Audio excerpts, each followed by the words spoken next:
My name is May Hong. I am the speaking voice of Mira from K-pop Demon Hunters, and this is Moana Nui podcast. Signing off. Happy fans. Do it with me. Happy fans. Happy Hon.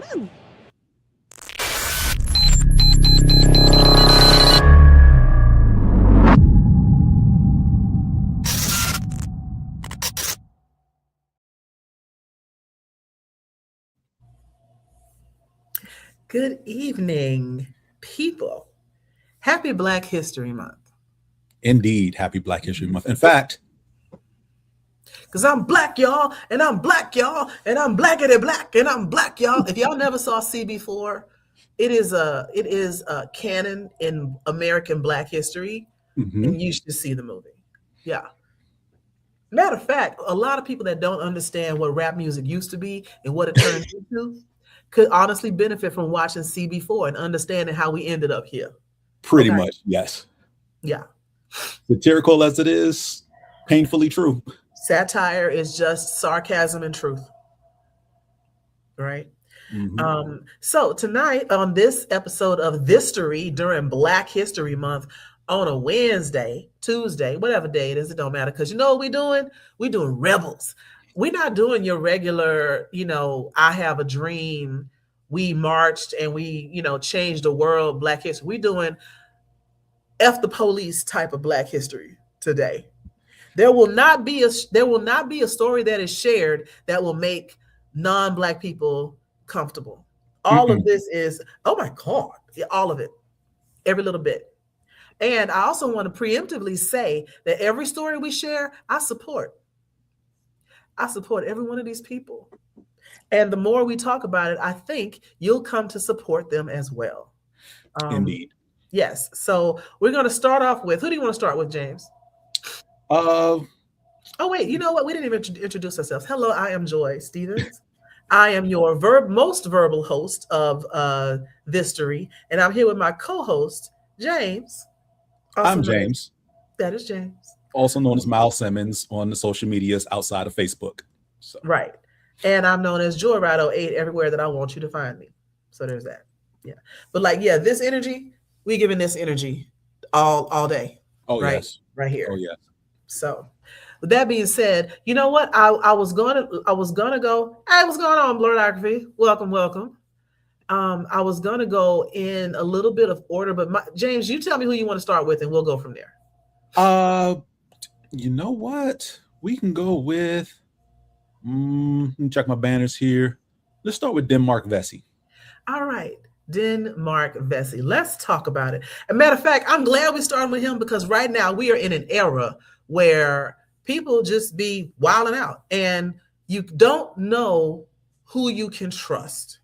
So let's talk about, Denmark Vesey, he was a carpenter and a religious leader. He was in Charleston, South Carolina. So much Black history happens in North and South Carolina, but he was in Charleston, South Carolina, and he planned a slave revolt. He was a free person. He was a free Black carpenter in Charleston. And so he had his right to freedom, but he, in typical community fashion, he couldn't stand to see his brethren still enslaved. So he was planning a slave revolt. 1822, right? So this is 2 generations before the end of slavery, 1822. Unfortunately, you can't be telling everybody to plan. No. Right? So what happened was, matter of fact, he was born in, I want to say the West Indies. He was born in the late 1700s. So, there it is, 1776. He was born a year after this country was founded, but it was in the Danish West Indies. And he was brought to Charleston, South Carolina. Then he won a lottery. And that's how he gained his freedom. Not the lottery, but in order for sometimes for white people to feel better about the nonsense they be doing, they'll say, well, we'll pick lots, little, metal things almost looking like dog tags. And if your name gets pulled, you get to be free. And he won, right? Which led him to becoming a community leader. He became a AME church member and ultimately a minister. And then when this is one of the reasons the Haitian Revolution is not taught in the United States.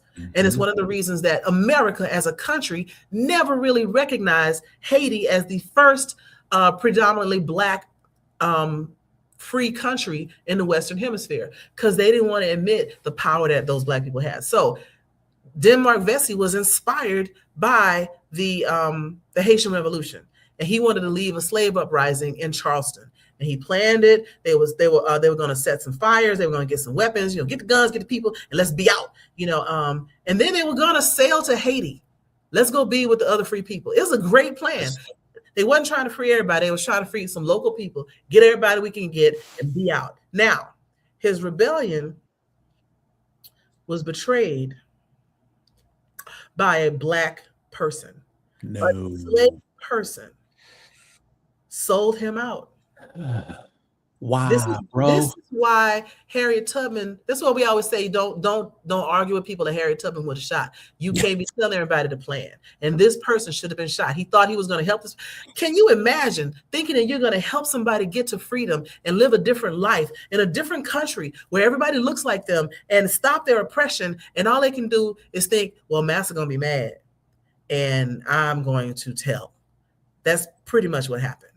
And he was hung on July 2nd. This is why snitches get stitches.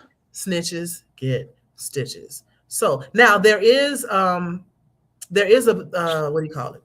The picture we're showing is a statue of him that is in South Carolina because of what he tried to do, right? Mm-hmm. But it was one of the things, like, between that and another person we're going to talk about, that really got white folks scared for real. Because they realized there were a lot more slave rebellions than are in the books. This one made the books. Nat Turner, who we're going to talk about in a second, he made the books. A couple others made the books, but there were hundreds. Yes. Hundreds of slave rebellions. And there were a couple times where slaves didn't even rebel. Master just ended up dead. We don't know what happened. Must have been something they ate. Must have been something they ate. Please understand that I most likely would have been Master's illegitimate daughter, forced to, serve my sisters and brothers and whatnot in the kitchen. I'd have poisoned all of them. You cannot send me to jail for a thought, but I absolutely would have poisoned everybody that I could. And and sometimes you got to think about the medicine back then. You didn't even have to really go like strychnine or like belladonna. You could just feed them old chicken. Yeah. Unpasteurized milk. Mm-hmm. Or like your girl from The Help, feed them a chocolate pie. That would have done it. Woo! Yeah. So pour one out, R.I.P. Denmark Vesey, betrayed for trying to do something right. And like I said, I stand with him. He was trying to do the right thing. Rules don't always make sense when they lead to the oppression of one set of people. And so even though the rules say they're slaves and you shouldn't help them and blah, blah, blah, and if they escape, you need to bring them back, all of that is against human rights. Mm-hmm. Everything about chattel slavery is human rights violations. So he is a freedom fighter. And I stand with him. Yes, we stand with Denmark Vesey. I want to address this comment real quick. Understand that currently, right now, the majority of the world is people of color. Yeah. So whether you want to say mixed or non-white, that's what the majority of the world is. And I'm not talking about like a slight majority of 55-45. It's closer to like 65-35 right now. 70% of the world is persons of color. Right. And then even in the United States, which outside of Great Britain or outside of the UK, the largest concentration of white people is in the United States, just because it depends on if you count Russians. And if you do, you can't count all of them because Russia does lead right on into Mongolia and China. Mm-hmm. But anyway, the United States is now 55% of the babies being born right now are babies of color. Mm-hmm. So in, we'll call it 20 years, the United States would be majority brown. And there's no getting away from it and no getting around it. Because ever since, matter of fact, the reason my skin color is the way it is because at some point in the distant past, because both my parents are Black, but this skin comes from somewhere. In the distant past, somebody couldn't keep it to themselves, couldn't keep their hands off, And so once it became legal for interracial marriage, that one decision, I would say, marked the rapid demise of white as a purist type of race. So it may not matter, not because people won't still be racist, but it may flip. And that's exactly what so many white supremacists are afraid of, is that one day we're going to be the majority in this country and treat them the way they treated us. The funny thing is, we've never treated them the way we treated us. We might make fun of the fact that you can't dance and you don't have any seasoning on your food, but we never try to stop you from getting a job or killed you in the street for being on the street. We don't get a loan for buying a house. Yeah, get a loan, buy a house. If anything, y'all kick us out of different places. And I'm saying y'all, not the person that made the comment, just like white folks, kick you out of places and then want to come to where they left you. You know, get over here. You can only live in this area, and then come through that area, slumming, as they call it, wanting to hang out in our clubs, eat up our food, have sex with our people, and then roll back to their side of town, but then act like we're, you know what? I'm off on a tangent. I didn't mean to get off. I'm about to say, because you're traveling right now, you're probably in work mode. I'm in work mode, and I'm exhausted because I've been traveling a lot over the last 2 weeks. This is the 5th city I've been in the last 2 weeks. Oh. So anyway, going back to the next person, who do we have next? Let's go ahead and kick it with Nat Turner, since you already mentioned him. Nat M. Turner. So a lot of people know about Nat Turner. And if you saw the movie Birth of a Nation, I really liked the thought of the movie. I will say I didn't watch it because I did feel like the guy that put it together absolutely did what they accused him of doing when he was in college. I believe that. So I just didn't watch the movie. But the story of Nat Turner is great. And if you got a chance to watch Birth of a Nation, I like the way that the guy who put the movie together called it that, because before that, Birth of a Nation was an extremely racist movie from like 1914 that was funded by the Klan, and it showed the Klan chasing down a black man who had tried to accost a white woman. Of course, the guy's in blackface. There's a white guy in blackface, and the whole movie was about catching this evil, hypersexual black man who tried to accost a white woman's virtue and killing him. That's the movie. But Nat Turner, the other movie, Birth of a Nation, now is about the slave uprising that Nat Turner led. And again, this was inspired, if you will, by the Haitian Revolution. Now, there's a lot to know when it comes to Nat Turner. So again, carpenter and a preacher. And remember, Jesus was also a carpenter and a preacher. Then Mark Vesey was a carpenter and a preacher. Interesting parallels there, if you will. How long do you think the uprising lasted? Ooh, probably about 8 to 10 months. No, 4 days. Oh, snap. 4 days of rebellion, and they murdered 55 white men, women, and children. Now, the children were not on purpose. It's, burning a building and there's a kid inside, or you didn't know. The women were on purpose, though, because F them too, and the white men. But it wasn't like, equal percentages. There was a couple of kids, several women, and maybe like 45 white men. At the same time, 120 black women, men, and children were not involved in the revolt, but they were killed by soldiers and local mobs in retaliation. So Nat Turner set about trying to free people in a violent way. And again, I stand with Nat Turner, because you shouldn't have been enslaving people in the first place. I should have a right to fight for my own freedom. And if it gets bloody, you could have just let us go. Could have. We had to do all this. You could have just said, you know what, this is wrong, you're free. But you decided that you were going to hold my people. And so we're going to get free, hook or crook. And it happened in, what was it? I'm looking for the date. 1831. Again, about a generation before slavery ended. Because, you think about 1831, 1865, that's 34 years. And considering that people used to have kids in their teens, that's 2 generations, roughly. He was executed in November of 1831. He was captured in October. And before he was executed, he was able to dictate his story to Thomas Gray. And he published the Confessions of Nat Turner in November of 1831, right after he was executed. Okay.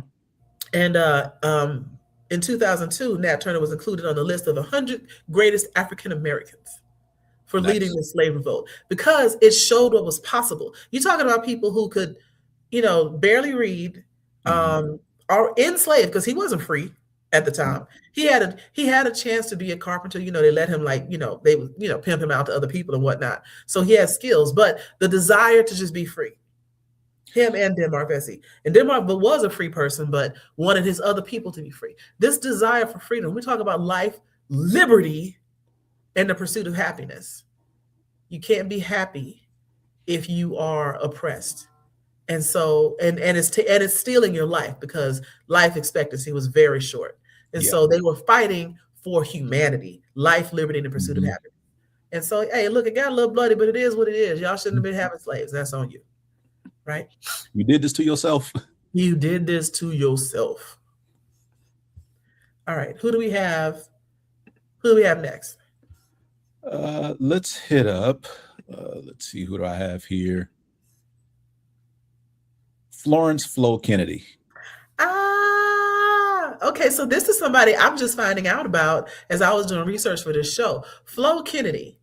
She's an Aquarius. Oh. Yep. Born February 11th, 1916. And she didn't die until 2000. She was December 21st, 2000. Okay. She was a lawyer. She was a civil rights advocate, a lecturer, an activist, and she was a radical feminist. So, this whole idea of the feminist movement that white women have taken over, guess who started it? Yeah. Florence Kennedy started it. So she, of course, because she was born in 1916, she was an adult and lived through the Great Depression. She grew up in a poor white neighborhood. They didn't care about redlining if everybody was broke, right?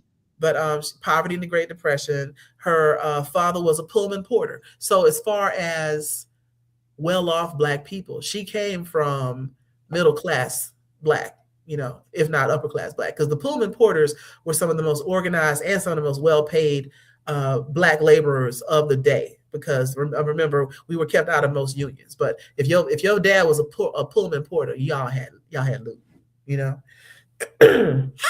But they lived in the area where the Klan used to run through there all the time. Dad was always armed with a shotgun. And they also were, in her and her family and her siblings were instilled with this idea of they're not better than you, and you have a right to defend yourself. And so if you look at this picture of her, pull up that picture of her again. I'm going back to it. There you go. This is the energy I want for all of us all the time, right? Before Cowboy Carter, there was Florence Kennedy, right? Shooting the middle finger with a smile, and a beautiful gap tooth smile at that. I love her energy in this, with the unk around her neck, like you can't tell her nothing. And that's what I want for all Black women. You can't tell me nothing. Right. So when I talk about the feminist movement, she left Missouri, she left the South, went up to New York, went to college, moved in an apartment in Harlem with her sister, went to Columbia University. So studied pre-law, became a lawyer, all the things, right? Absolutely. Yeah. She was an actress for a little while, but that's not that big of a deal. But her activism. So there was a book by Cherie Randolph called Florence Kennedy, The Life of a Radical Black Feminist. And it quotes Florence Kennedy as saying, my main message is that we have a pathologically, institutionally racist, sexist, and classist society. And there's a couple words here I'm not going to say, but the techniques that are used don't only damage Black people, but they also damage women, gay people, ex-prison inmates, prostitutes, children, old people, handicapped people, Native Americans. And if we can begin to analyze the pathology of oppression, we can learn how to deal with it. Now, this was written 50 years ago, if not more, right? And she already was living, working as an intersectional activist. It wasn't just women's rights. It wasn't just Black civil rights. It wasn't just rights of disabled people. It was everybody. Everybody that's oppressed doesn't need to be oppressed. And we can figure out how to stop the systematic and institutional oppression of everybody, then everybody can be free, right? Yeah, I can see where the pushback came from. Yes. Yes, lots and lots of pushback. But she is actually the founder of what we now call, like I said, the radical feminist movement. Feminism as an institution or as a concept has its start with her. A lot of people don't think about her. She used to, so a lot of people know Gloria Steinem. And she used to lecture and go around with Gloria Steinem. So a lot of the things, and Shirley Chisholm, she founded the Feminist Party, and that's the party that nominated Shirley Chisholm for president. Yes. I do remember that.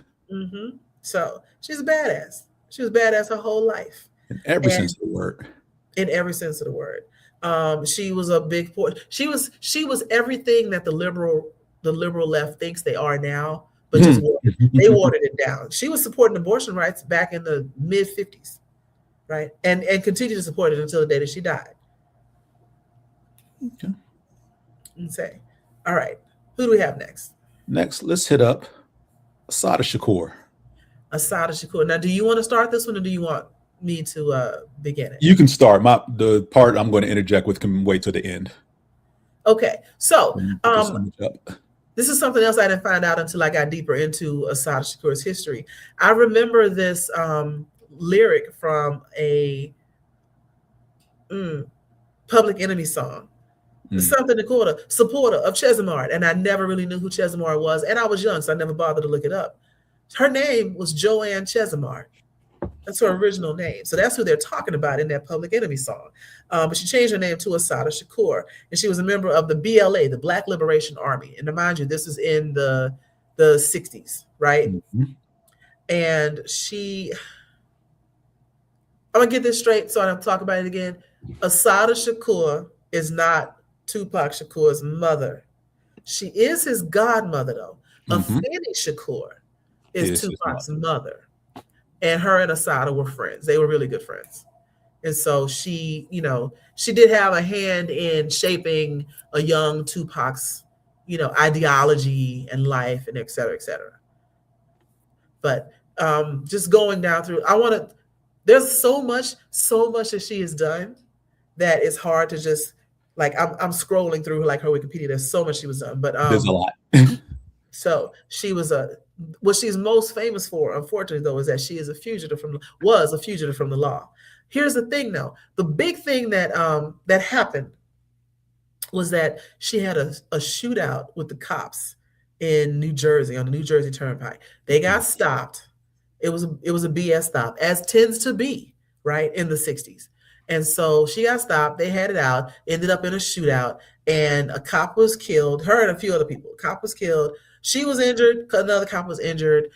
She got caught. She went to jail for murder, and she got out. And she got out because the Black Liberation Army and a few other people helped her escape from prison.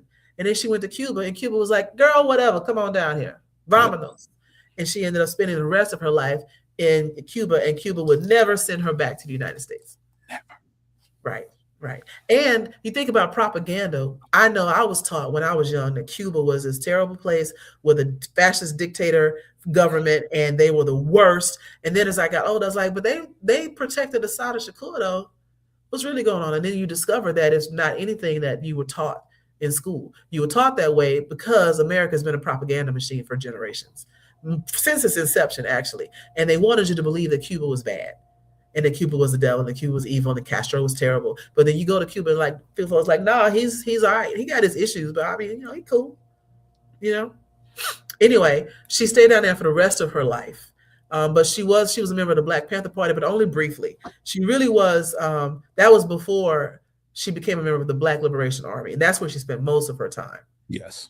Mm-hmm. What did you want to add? So I'm gonna read this quick excerpt from her autobiography, and if the cover looks beat up, it's because this book I've had for damn near 30 years. All right. So I read this when I was in college in the late 90s. Don't ask me what year, but this is how jacked up the trial was, especially with the prosecution on the case. Appleby, who was the prosecutor, took great pains to avoid asking potential jurors whether they thought I was guilty, electing to ask them instead whether they could, quote, put their opinions aside. He carefully avoided asking their opinions about me, the Black Liberation Army, the Black Panther Party, Black militants, or anything else that had been negatively and biasly reported in the newspapers. The trial lawyers had no right to question jurors. Applebee's voir dire was designed to make sure voir dire. I'm sorry? Voir dire. Voir dire, excuse me, was designed to make sure the most hypocritical, opinionated jurors stayed on the jury. And there are 2 examples in there, and I'm going to summarize. Basically, he asked them, do you know about this case? The juror will respond, yes. Do you have any bias towards this case? And the defendant, the juror pretty much said, yes. And he's like, do you think that you can set your bias aside and give a fair opinion? One juror, in one example, said, yes. The other one said, nah. Needless to say, both of them made the final jury. Yep. Yeah, and so, you know what that jury looked like, because of course you know what the jury looked like. What the jury still looked like for the most part. And it was self-defense. That's the other part. Like, that shootout never had to happen. They had some aggressive police, the same way we have aggressive police now.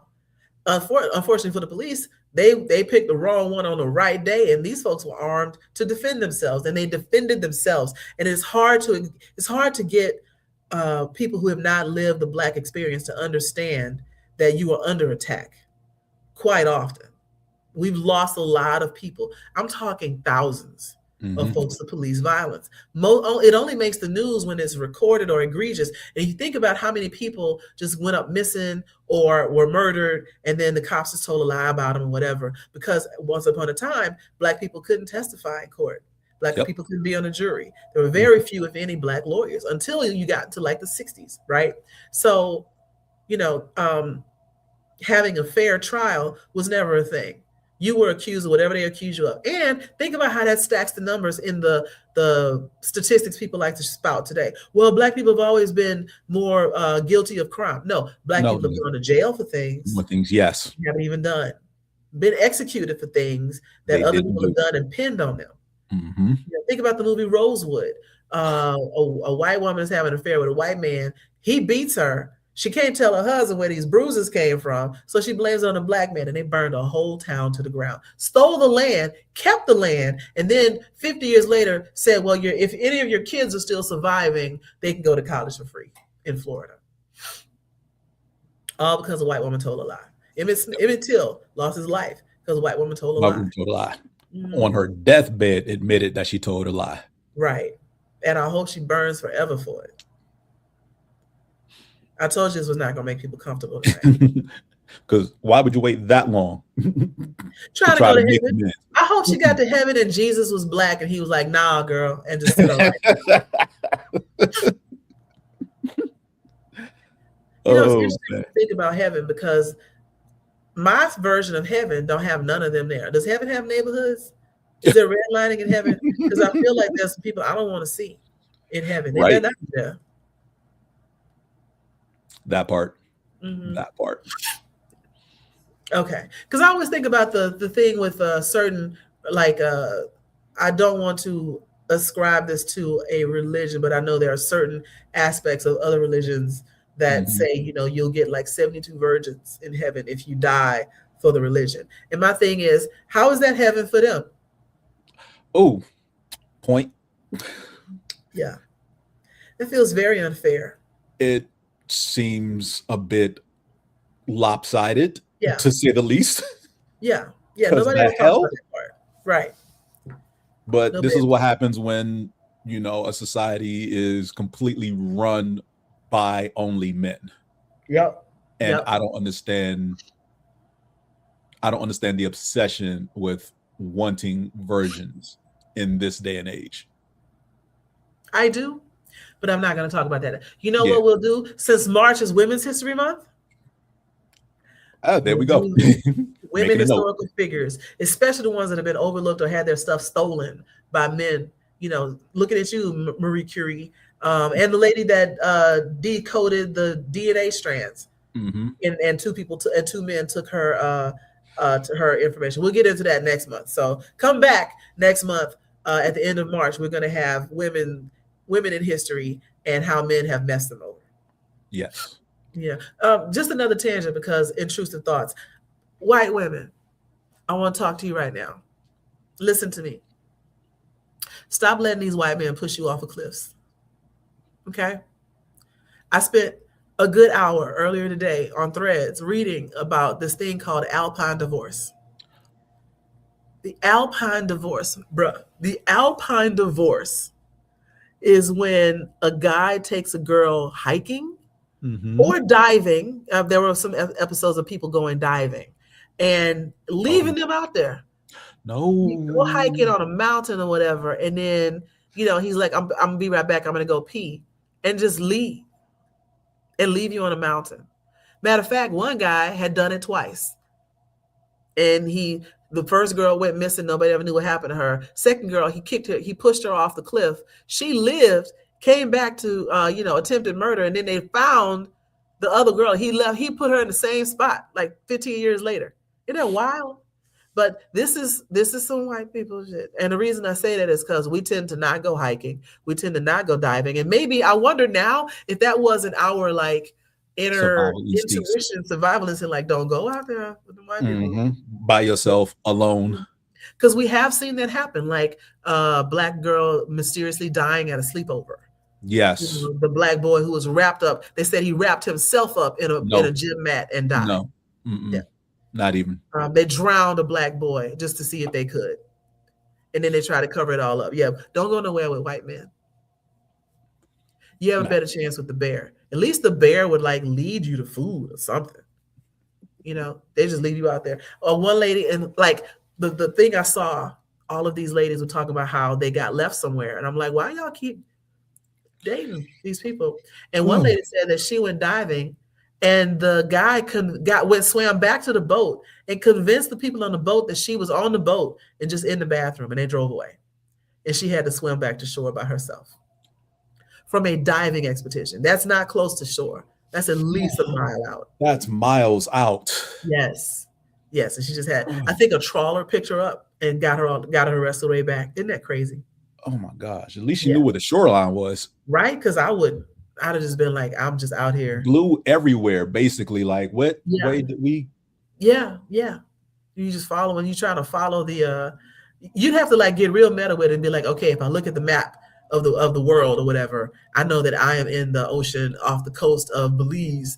And so I have to be east of Belize. So I'm going to swim towards the sun and go west, and eventually I'll hit land. That's a whole lot of thinking while you steady drowning. Another woman said that she saw a shark coming at her, and her man took the harpoon and swam away with it.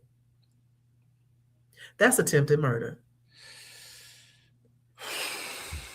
So you know what? So white women, for y'all to be caping for these dudes so hard. I wouldn't prosecute if he ended up and voting for against your own interests and all this kind of stuff. They showed up, he's trying to kill you, and only just so they can go get another girlfriend. Just they don't want to give you half the money in a divorce. They'd rather murder you out on a hill. Yo, stop. Oh, thank you. Appreciate it.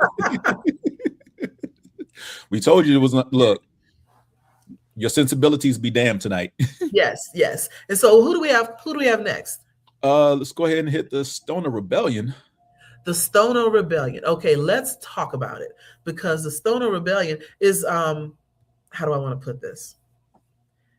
It's the largest slave revolt in the British mainland colonies. They marched for freedom. So let's talk. It's 1739. So this is before the United States becomes a country, because we were a country in 1776. 1739, Stoner Rebellion. Let's see if I can pull up what I wanted. It began in at the time it was called British North America. Began September 9th, 1739. About 20 Africans raided a store near the Stoner River, and they were taking guns, they were taking other weapons. They killed the 2 shopkeepers, and then they started marching north toward the freedom that was promised, and they started marching south towards Florida, because the Spanish had been saying, if you can come to Florida, you can be free. Isn't that wild? Think about how Spanish-speaking people in Florida are acting right now.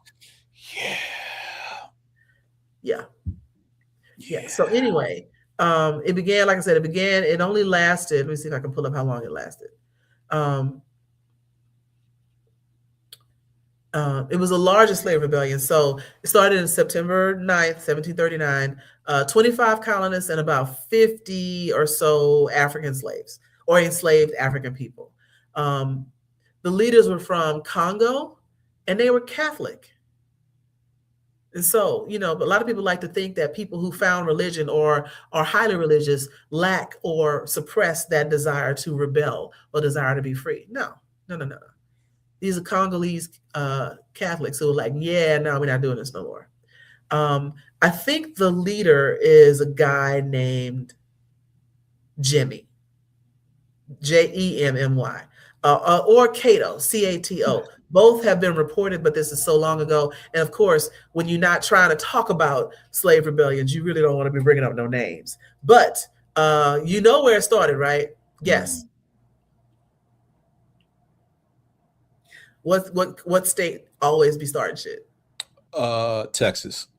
South Carolina. South Carolina. Yeah. Sorry. Yeah. No worries.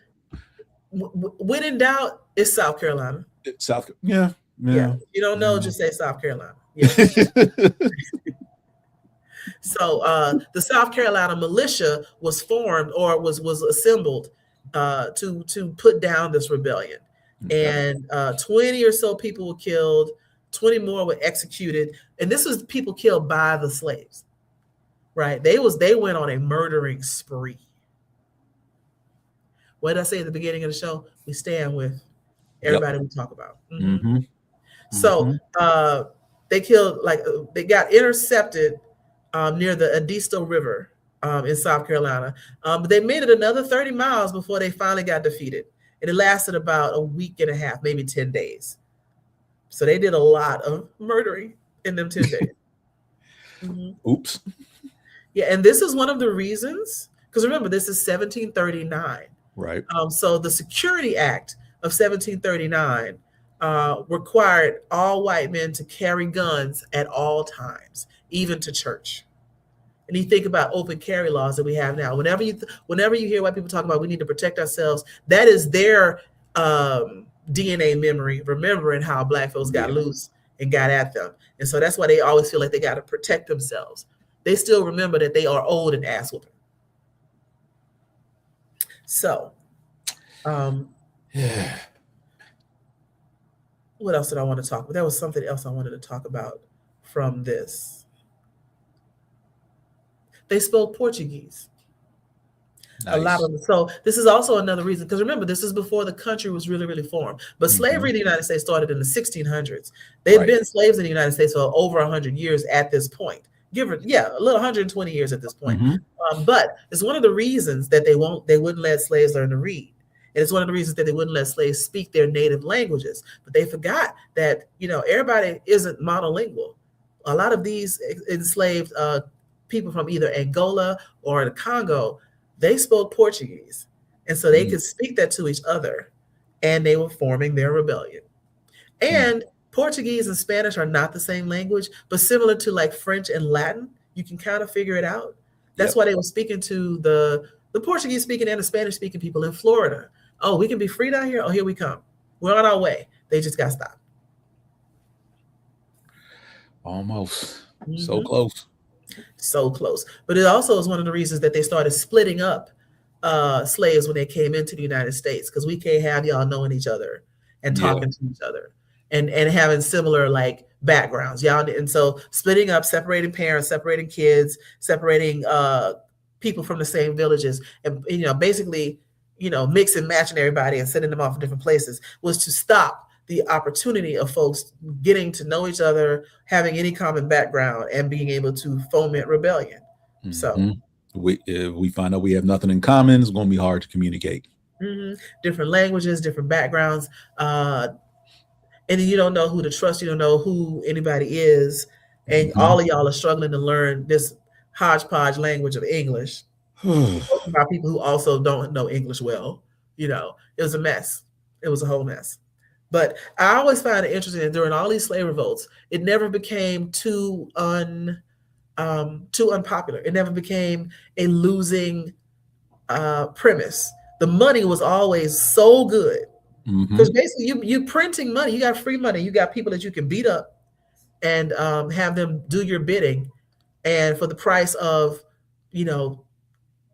a chicken spread across 30 people, you can make, 600 bales of cotton and sell it for a ridiculous amount of money. So yeah, they didn't care about the rebellions. They didn't care about their neighbors dying or getting burned to the ground or whatever. They cared about the money to be filled.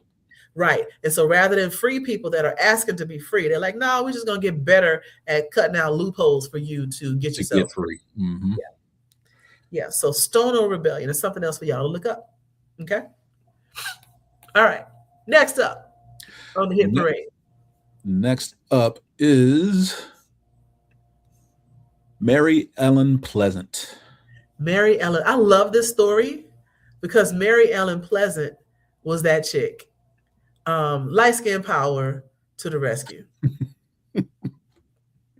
Mary Ellen Pleasant was, what was she known as? She was known as like the savior of California. So a lot of people think that Madam C.J. Walker was the first Black woman millionaire. No. Mary Ellen Pleasant. Mary Ellen Pleasant, born August 19th, 1814, died January 11th, 1904. So generations before Madam C.J. Walker. She was arguably the first self-made millionaire with African-American heritage in the United States. She was an entrepreneur. She was a real estate mogul. She was a financier. So she, loaning people money and making money back on that. And she was an abolitionist. And the thing about it, she never put on airs. You would never know from looking at her that she had millions of dollars just hiding off in the back. She styled herself as, a cleaner, a washerwoman. People didn't realize that the house that she was coming in and out of, she owned that whole block. Yeah. And she put a whole lot of money during the gold rush era. She put a whole lot of money into financing people's free ride to freedom on the Underground Railroad. Well, not ride, because I don't want people to think that the Underground Railroad was a real railroad, because y'all stupid. The Underground Railroad was a connection of safe houses across the United States. That part. And if you look at a map, you notice that it is a lot longer to get to California than it is to get to Canada if you're starting in like Georgia or South Carolina, right? But she financed a lot of people to come out west to California because she balling out there. And because nobody knows she has money, she could give money to people. She gave people money to get started, to buy land, to go back and buy the freedom of their families. Like if somebody got free and they had a wife or a kid that was still enslaved back down south, she would just buy that person. She wouldn't, because if you escape the freedom, you can't go back. No. So she would just be like, you know what? I need more workers. I'm gonna give me that one. And that's how she did. And she rolled like that for a long time. During the gold rush, she helped people get safe. She helped people become self-sufficient. She's called the mother of human rights in California. Yeah. Some of her battles, she didn't win every battle. Sometimes she won, sometimes she didn't. But early on, throughout her whole life, I think she was born, where was she born? She said she was born free in Philadelphia. She may or may not have been the daughter of a voodoo priestess from the Caribbean and a Hawaiian merchant. So we're not sure who her parents were. We just know that she was team light skin. And that also helped her because, let's be real, like a proximity to whiteness led to more freedom and more assumptions of freedom. So she said she was born free and people believed her because Philadelphia, she probably was, right? And then used all of her privilege, all of her power, all of her wealth, and all of her financial backing to ball out and buy the freedom of hundreds of people. And that's a boss move. Yes, it is. We out here talking about building generational wealth so we can just, buy a car or send our kids to college. She out here buying freedom in the 1800s. Yeah. That's awesome. Yes. So we pull one out and give a shout out to Mary Ellen Pleasant, the first self-made millionaire Black woman in the United States. Here. Yes. Okay. All right. We got a few more left before we hit the last one. Okay. Want to get into this gentleman here, Mr. Robert Smalls. Robert Smalls. Take it away. All right. So, Portrait of a Gangster. Absolutely. Oh. Hell yeah. Teen Light Bright. All right. So Robert Smalls was born in 1839, was actually born into slavery in, again, where all the stuff pops off, Joy, South Carolina, Beaufort, to be specific. What I tell you, man, South Carolina is that place. Matter of fact, my favorite content creator, Son Michaud, the Harvard professor who's keeping the Gullah Geechee language alive. I want to say he's in South Carolina too. Okay. Would make sense, yeah. That's what the islands are off the coast of South Carolina. Yep. But Robert Smalls, unfortunately born into slavery, but was working with his mother, who was a servant in the house that he grew up in. And at some point, he gets, how do I want to say this? He gets forced into the military life when the Civil War broke out in 1861. That happened to a lot of enslaved people. This is why there is now a correction or a disclaimer on Gone with the Wind, because they'll make you believe that a lot of enslaved men just went to fight for the South because they loved their masters so much. No, they were conscripted.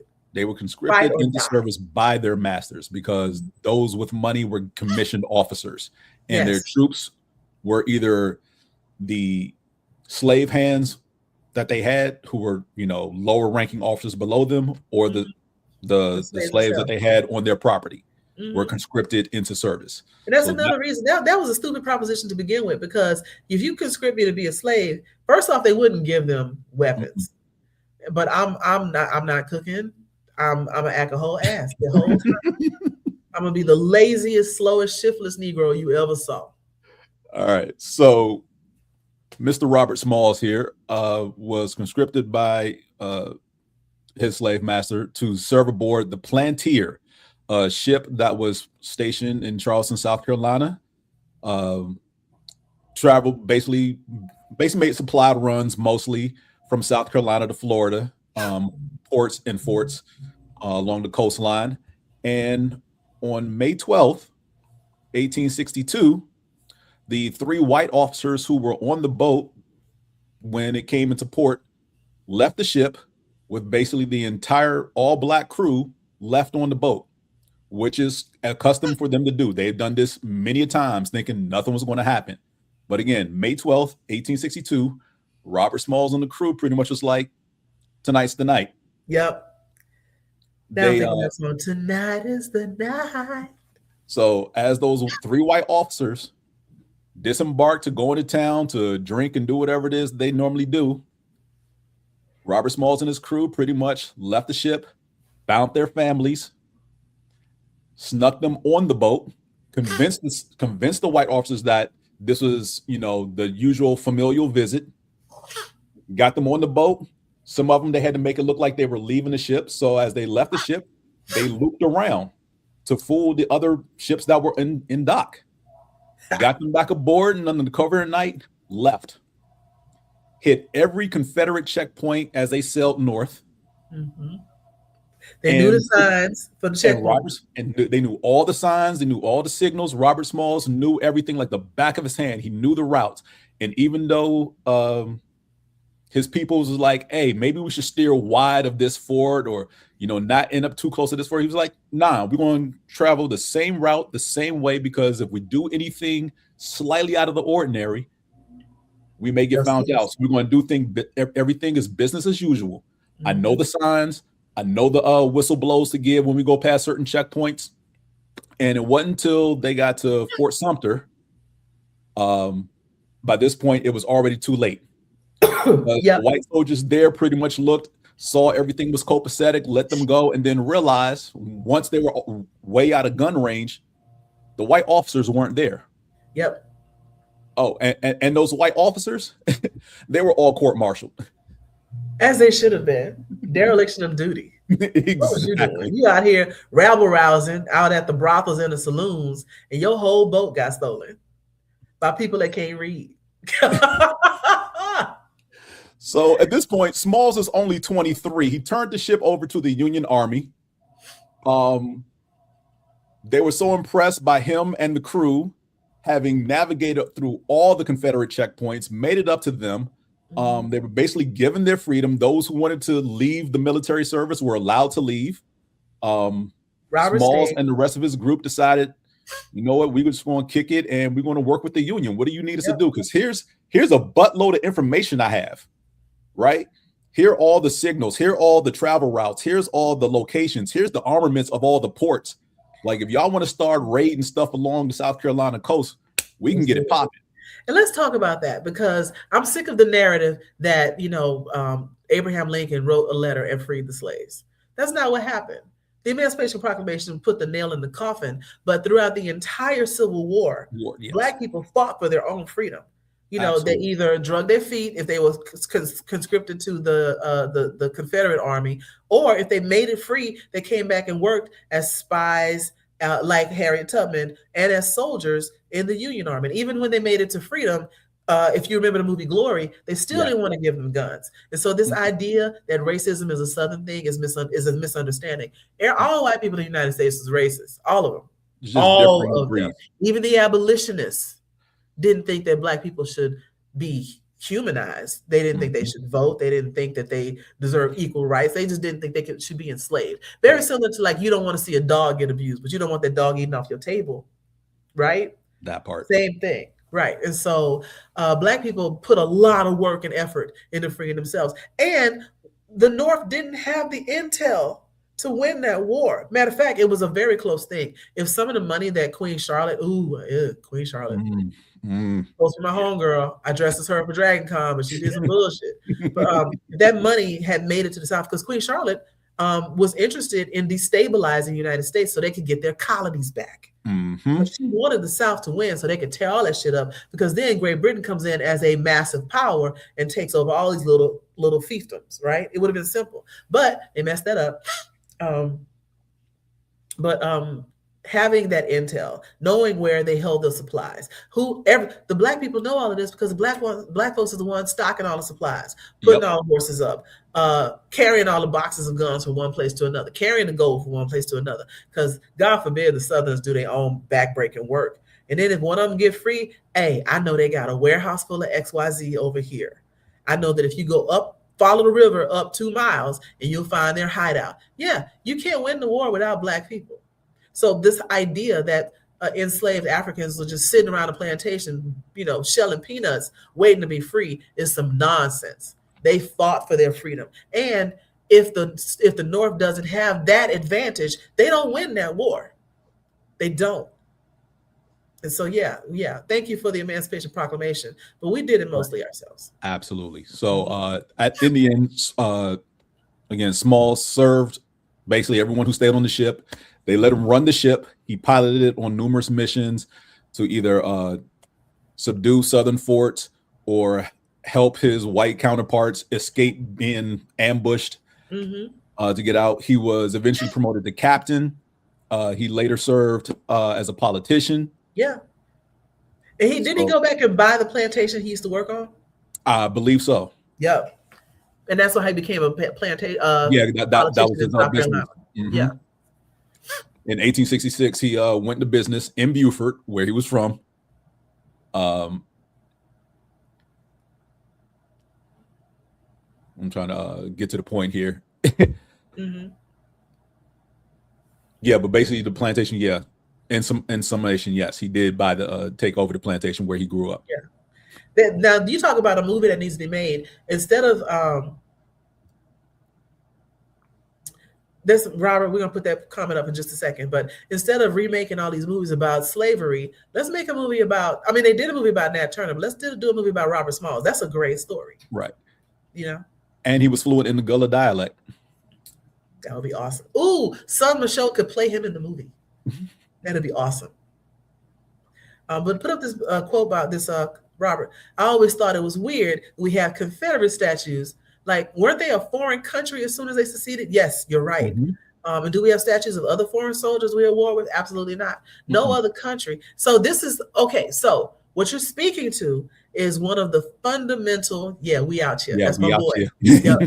What you're speaking to, Robert, is one of the fundamental problems with American society, and that is this desire to forgive white crime.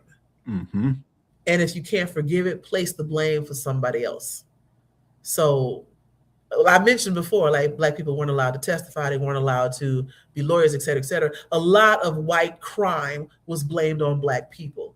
You know, I remember when Facebook first started, this little boy, this old man said he was trying to find a Black woman that used to be a maid at his mother's house.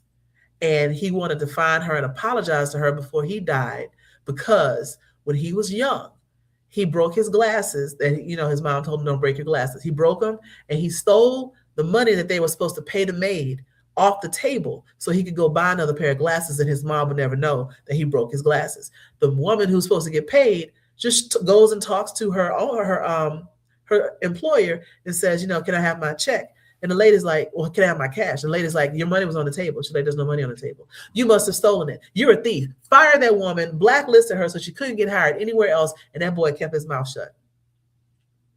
And now I remember that. And Facebook said, F you, burn in hell. Die like this. Yes. I hope like, we ain't gonna help you find nobody. No. I hope her whole family sees this and they never forgive you. You know, and so a lot of white crime has a Black name on it because it was easy to do. Think about, I can't remember the name of that woman, but remember the woman who drowned her kids and said a Black man stole her car? We knew that was a lie because ain't no Black man taking a car with kids. South Carolina. Lord have mercy. Because she had basically, and look, I don't know what mothers go through as far as raising kids. It could have been postpartum depression. But the kids was grown. I mean, they weren't grown, but they weren't like grown, but they were like toddlers. Somewhere between like toddler and 8 years old. 4 or 5, 6, yeah. So, it was what, 3 of them. And she basically drove that car into the nearby lake and said a Black man stole her car with her kids in it. I had no idea where it was. It's very easy to blame something on a Black person because the very nature of our skin gives white people an excuse as to why they don't trust us and think that we are dangerous. You know, like I remember, and I knew she didn't want to ask, and I'm glad she didn't, but I remember I was somewhere with like a coworker and she couldn't find her phone, wallet, purse or something. I can't remember what it was, but she's like, I can't find it. Have you seen it? No, I haven't. And so she's looking around again and again. And she's like, and she wanted to say, are you sure you haven't seen it? And she said, are you? And I said, am I what? Nothing. Yeah, that's what the fuck I thought. Come to find out, it was like back in her room. She didn't never bring it to the room, right? But she wanted to, her thought was, I must have taken it. Mind you, I wasn't the only other person in the room. She didn't ask the white guy behind her. She asked me. Of course not. Right. And I clock that kind of thing all the time. But going back to Robert Smalls is that dude for sure. And we should have statues of people like him, like that statue of Denmark Vesey. There should be more statues aside from Martin Luther King, right? Should be more statues of more freedom fighters. You know, there should be statues of Crispus Attucks. Because Crispus Attucks, as we all know, we get taught that he's the first person to die in the American Revolution. What we don't get taught is that he was a Black man. Yep. Most likely Black and Native American. The two demographics that have suffered the most at the hands of white America were the first ones to die for the idea of America.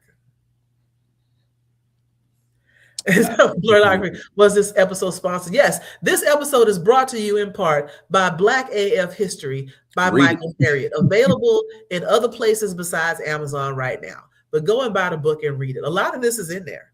Yeah, absolutely. There's so much story. There's so much background and history for Black America that we don't know. And we start to believe the hype. That's how you end up with people playing respectability politics, people voting Republican, people thinking that Black people need to just pull themselves up because they've never done anything. It's because they believe the false narrative of history that they've been told, which is that you came out of nowhere and you were slaves, and then we let you go, and then you can't get a job. Like that's what they think, and it's so much more than that. We are so much more than that. We are everything. We got one more here, since we've already touched on Black soldiers and the American Revolution. Yes. So again, one of the reasons I wanted to bring them up, it's the Black Regiment, the 1st Rhode Island Regiment in Massachusetts, or is it the 54th? The 54th Massachusetts, which is the first. Excuse me. Let me make sure I pull up the right thing. Okay. The 54th, the brave Black Regiment, the 54th in Massachusetts. They were commissioned by President Abraham Lincoln, Governor John Andrew, formed them, and they were one of the first regiments to fight in the Civil War. Now, a lot of people think that Black people didn't fight on behalf of this country until World War II. We got popular in World War II, but we fought in every war, including the Civil War. So even the idea that, including the Revolutionary War as well, because again, there were already slave owners. And if you watch Hamilton, they talk about this, that you have all of these enslaved people who were fighting for the freedom of the United States on the promise that if they fought on behalf of the United States, or what would become the United States, they would gain their freedom in exchange for their service as a soldier. And then they never freed them. They've been lying to us from day one. But now fast forward to the Civil War, and Lincoln asked for more people to be, brought up in the ranks. And Black people didn't want to just sit back. They wanted to fight for their freedom too. So like I said, one of the first Black regiments was coming out of Massachusetts. It was Frederick Douglass helped recruit them. And they assaulted Fort Wagner in, guess where? South Carolina. July 1863, South Carolina. They assaulted Fort Wagner. I think most of them died in that battle. However, that led to one proving that Black. Because that's what glory is based off of. That's what glory is based off of. Exactly. But that led to a whole lot more Black men enlisting, being allowed to enlist up to like 150,000 or 180,000.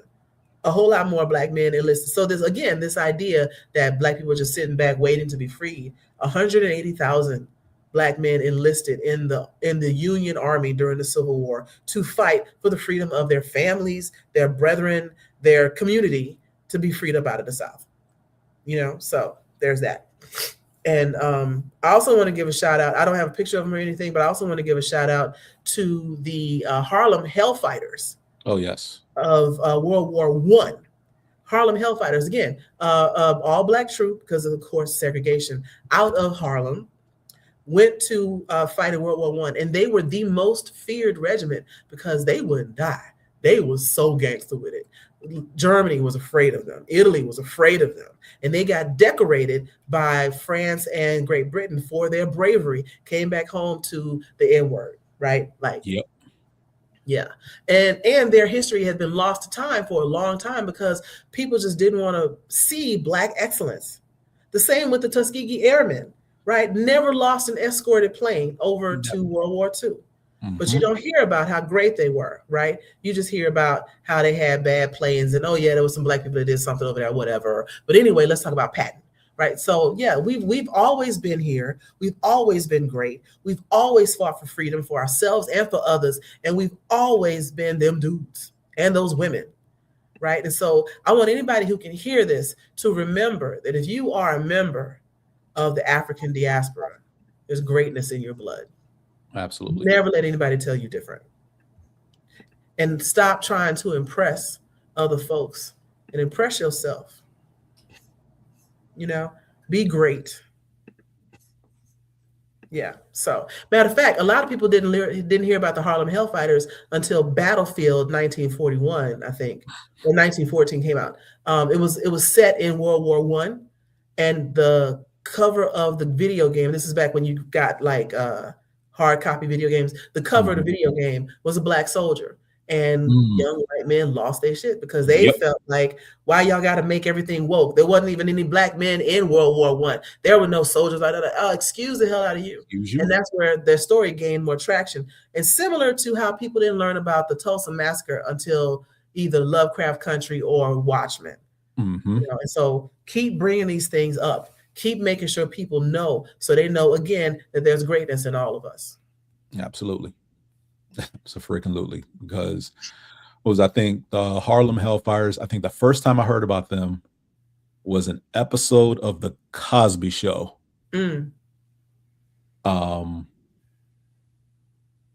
Because like Cliff was sitting around with his dad and his friends, not Cliff's friends, but his dad's friends. They were telling old stories from when they were all in World War II. And one of them mentioned being a descendant of someone from World War I with the Harlem Hellfighters. So yeah, and similarly told a story about how when their group went over to Germany and fight, and the Germans saw that, you know, a black group had pretty much surrounded them, whatever. It was like, yeah, we're screw y'all. We out of here because we ain't surrendering to y'all. And then once they fired a couple of shots in front of them, be like, the hell you think you going? It's like, all right, so maybe being captured by you ain't so bad. Right. But this last comment about pornography is like, we were talking about when there's greatness in us. He says, then why are we still treated as such? Why are we still treated so badly? You can't control what other people do to you, but you can control how you react to it. And you can control how you let it make you feel. And so that being said, nobody can take your dignity. You can just give it away. And so I don't care what your situation is. I don't care where you are. I don't care who is telling you that you are less than. You don't have to believe them. You don't have to let it affect how you move in this world. You know who you are. And if you don't know who you are, you need to find out who you are. And then move as such. Yeah, I don't care how people think about me. I don't care how they want to treat me. I know you're going to respect me because I'm not going to let you disrespect me. And I think that it may end up costing me my life at some point, considering the way this country is going, that I refuse to stand for disrespect. But I bet you in 100 years, I'll be on another episode of THIStory. And then there was a girl, Joy Stevens, in the airport. She wouldn't give up her seat or whatever it might be. But I mean, you know, and I'm not saying just run out and punch people in the face all day. I'm just saying you're not going to disrespect me. The same way that girl tried to insinuate that I should know where her phone or whatever was. Have I what? This is the face of someone that don't take no shit. I don't know who you think you are, but I know who I am. And who I am is someone that does not allow disrespect. Just as simple as that. So when you think about how they treat now, does my personal affirmations of dignity and respect change the fact that I probably had to pay more for a loan for my last condo? No. But that's also why we fight for voting rights. People really don't understand. If voting didn't matter, they wouldn't try to stop you from doing it so much. Need people to wake up to that. Right. And then quit falling for the okie doke. Like, oh, I'm not voting for so-and-so because this one thing they said one day was stupid. Look, I'm going to tell y'all. Our system is ass. Yes, you're voting for the lesser of two evils. Understand that one of them is trying to throw your ass back in chains. Yes, like literally. It's not even a game. It's not even about, oh, well, we're all slaves to capitalism. No, they're really trying to put you back on the rock busting chain gang. And I'm gonna tell you this: we've got to stop looking for perfection in our role models, in our public speakers, in our legislators. They're not gonna be perfect. They don't have to be, kitty diddlers, but they don't have to be perfect. And so, while we out here doing Black History, let me just besmirch some names real quick. Malcolm X was trade at one point. Let y'all figure out what that is if you don't know. And Martin Luther King was in love with a white woman, and he cheated on his wife multiple times. Yes, both of those statements would have them disqualified as being leaders of the Black community today. But everybody wants to know, where's our Martin? Where's our Malcolm? Y'all done probably already canceled them, right? Yes, pornography. You don't have to. Well, yes, that's true. Both of them. Go look it up. Yeah. What was his name? Cincinnati Red. Yep, Cincinnati Red. Pimp. And when you run out of other people to pimp, pimp yourself if you need the money. Mm-hmm. People think he just sprouted out of nowhere as El Hajj Malik El Shabazz. No, sir. He was Cincinnati Red at first. And Martin Luther King. Was Cincinnati or Kansas City? One of them. Maybe Kansas City Red. Kansas City sounds more probable. But he was definitely red. Yeah. Mm-hmm. Mm-hmm. And you say, so what if he was straight? It doesn't matter to me because I'm open-minded. Anybody that has a good idea, I'm going to listen to and see if you have good ideas. What I'm saying is, if he tried to be a leader today, and that came out, so people Detroit Red. Detroit Red. That's what. Yes, I knew it was a city with black people in it. Detroit Red is what he was called. But if it came out that he was straight today and he was trying to be a leader of the black community, they would just stop listening to him. Mm-hmm. And they would say, he doesn't represent me. I'm not going to let somebody who did those terrible things, who has no self, whatever, all kind of respectability politics, all kind of holier than thou pious nonsense would make him a non-starter as a leader in the black community. If look at how we treat other celebrities and stuff. Like, I can't remember the young man's name, but he was married to a white woman and people lost their shit. And they felt like he couldn't be a representative of black power and black excellence because he married a white woman. And I see it from time to time, like some of the people I follow online, like black women that either once were married or currently married to a white man or a man who is not black. And people want to act like they can't speak for the black community because they're not married to a black man. None of that matters. If you are interested in making sure that me and my people can get a fair shake in this country, I want to hear what you have to say. But so many folks don't think of it that way. They want you to be perfect and pure, And Lil Nas X, I adore Lil Nas X. I think he's great. But look at how people treated him when they found out that he was gay, right? Yep. All of a sudden, his Old Town Road just smooth off the radio. Mm-hmm. Right. And I love how he leaned into it. That's how you respond when people he's like, yeah, I be gay, balls in my face. So what? Mm-hmm. And then he put out there, what was it? Call me by your name. Say what? Listen to the song. How could you not, if you actually listen to the lyrics? For Old Town Road? Yes. It's not like he's hiding it. Which he came out and said afterwards. He wasn't out, but he wasn't necessarily like covert with it or anything. Right. And then so when he finally was out, then he was like, yeah, call me by your name, which is a great video. And I'm gonna tell you, I know I'm off on another tangent. The problem that a lot of straight black men had with Lil Nas X is that he was fine. He wasn't a twink. That boy had muscles, that boy had a six-pack. And in the video, I forget the song, I decided long ago, this is what you're waiting for. They use it a lot in sports. I told you long ago.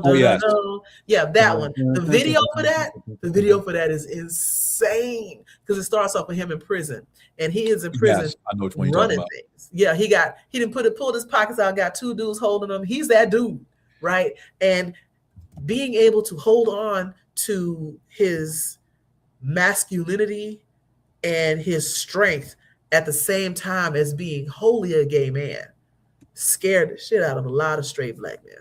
And they can't stand him for it because he is not their idea of weak, because gay is supposed to be adjacent to feminine, which is supposed to be weaker, And this dude is out here with a whole six-pack, butt naked in his video and looking good too. And Industry Baby is the name of the video. So what? Industry Baby. Yes, thank you. Yes, which is a great song. Thank you for bringing up Lil Nas X. And you know what? We're going to add him to our list of black rebels. Because for the LGBTQ community, he came out. He's like, he didn't start off saying he was out, but once he was out, and he's like, and what? Balls in the face. Now what? Started wearing. It's like, since y'all want to put it out there, like, I'm not dipping my toe out here to be like, nope, say it with my whole chest. Right, because like Ricky Martin did that, right? Because when it came out that Ricky Martin might be gay, and somebody asked him about it, he's like, why does that even matter? And so then everybody's like, oh, he must be gay. And they stunted his career. And I was really happy to see Ricky Martin at the Super Bowl. Welcome back, my friend.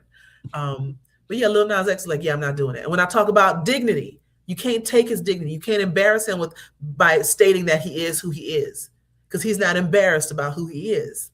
And so, yeah, eat it. And the whole pole dance in Call Me by Your Name is hilarious. Sliding down the hill. Sliding down the pole. That was my favorite part. I love that he learned the pole dance just so he could do that. Do that, yeah. Yeah, but that's a hero. Lil Nas X is a hero, in my opinion. Mm-hmm. Because he decided he was going to be unabashedly, unashamedly, and unapologetically who he is. And hats off to him. Indeed. Yes. So thanks for the add-on. Do we have anybody else we want to talk about before we go? I'm trying to think off the top of my head. Anybody? Because when you first mentioned this, first person I thought of was Assata Shakur, because again, like I said, about almost 30 years ago, I read the autobiography. So, Did you read one of her poems? I thought you were going to read a poem. Them poems are long. Oh, okay. No, never mind. Long. I can find a short one. No, it's good. It's good. Go if you have a chance, go and find Assata. Yes, her story in her words. It's a great book. And also read Black AF History. Indeed. Mary Jones. Mary Jones. Okay. Let's see if I can find a picture of her real quick.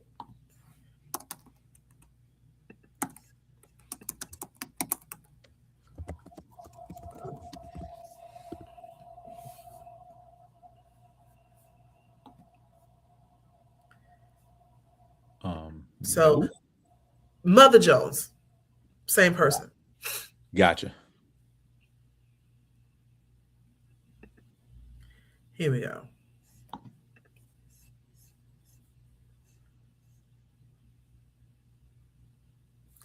Let's see if I can find the whole story. Doggone it. Everything keeps sending me to like stupid firewalls and whatnot. Okay. Oh, great. That's not helpful at all. No, okay, so I was wrong. Mother Jones and Mary Jones are not the same person. Not the same person. You know what? We'll add her since May. Thanks for the suggestions. We'll add her to March and stuff since she is a woman. I'm in March. Sorry, not May. Yeah. Goodness gracious, May is. We'll make sure to add Mary Jones. Peter Sewley. The reason that we're stuttering is because we're trying to pull up their, Wikipedia or whatever on the fly. Right.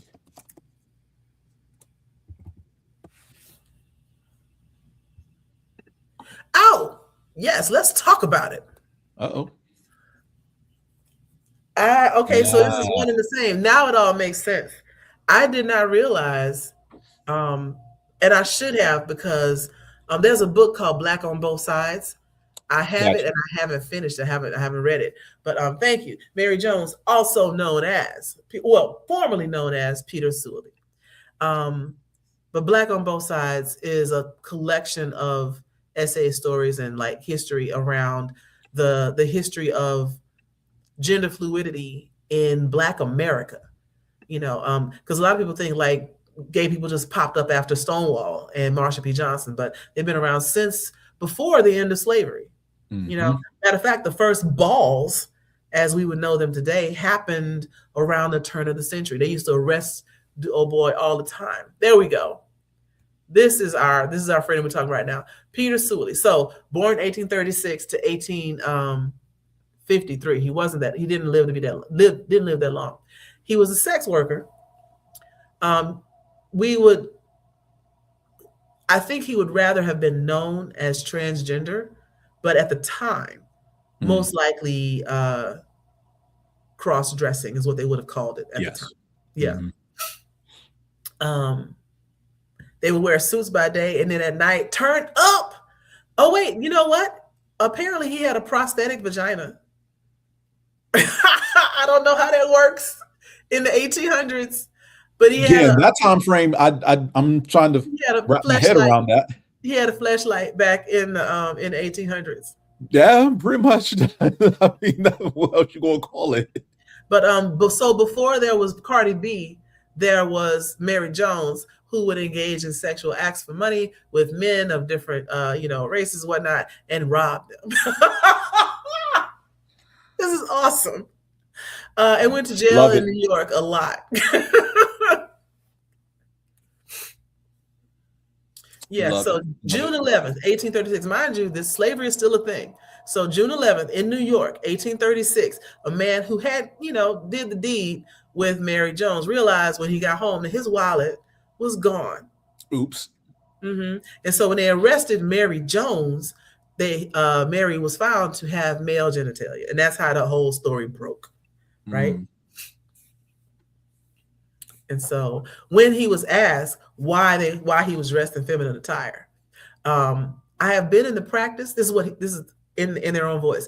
I have been in the practice of waiting upon girls of ill fame and made up their beds and received the company at the door and received the money for the rooms. And they induced me to dress in women's clothes, saying I look so much better in them.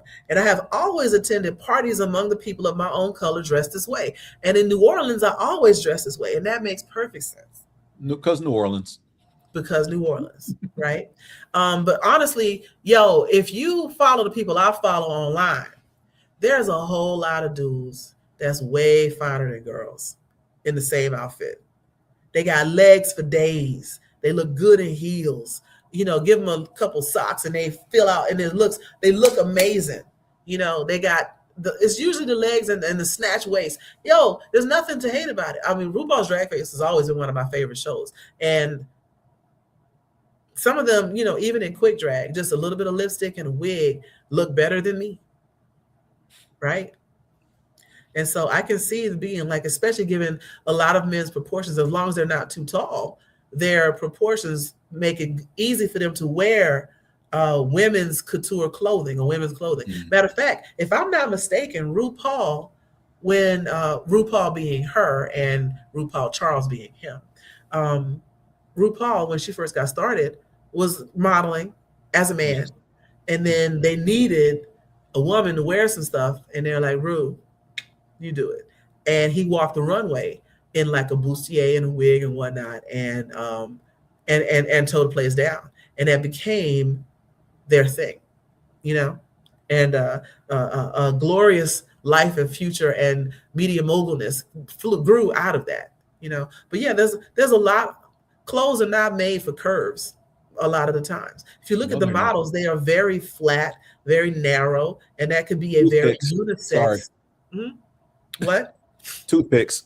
They can be a very unisex look. So yeah, you can absolutely get away with it. And then, yeah. I don't know I want to know what he was using for a prosthetic vagina though. Like, was it like a sock full of Vaseline? Like, and how do you not know? I don't. And where was it? The how do you not know is because they didn't want to. Again, if they knew that he was dressing this way and paid for him to dress this way, then they already knew. I mean, I know that you can engage in Congress facing each other. You just got to tilt back a little more. But that, I feel like they would know that. Maybe they won't. Maybe they don't know that's a different hole. I don't know. Willful ignorance? I don't know. Willful ignorance. Yeah. I mean, we got a whole movie. We got several movies about dudes trying to have sex with pie. So not very discerning. No. Mm-hmm. But I love that they was robbing dudes. That's awesome. Yes. Absolutely. I'm all for it. Mm-hmm. Okay, so on that, I think that's a great way to end the show is with Mary Jones. Hats off to Mary Jones. And again, like I said, even though they were a late add to the show, I stand by them. Yeah, I stand by them and everything they stood for and everything they wanted to do. Viva la Thank you for making our show a little bit more inclusive of the LGBTQ community. Indeed. Mm-hmm. Indeed. All right. Anybody? So with that, we will wrap it up. We're going to try and stay right under this 90-minute mark. And don't forget, next month we'll be doing women, and we're going to be doing the rabble rouses of women for Women's History Month. Indeed. Yes. And go read Asada, go read Black AF History, go read Stamped from the Beginning, go read the 1619 Project, and you'll get like us. Absolutely. All right. You're very welcome. Good night, everybody. Good night.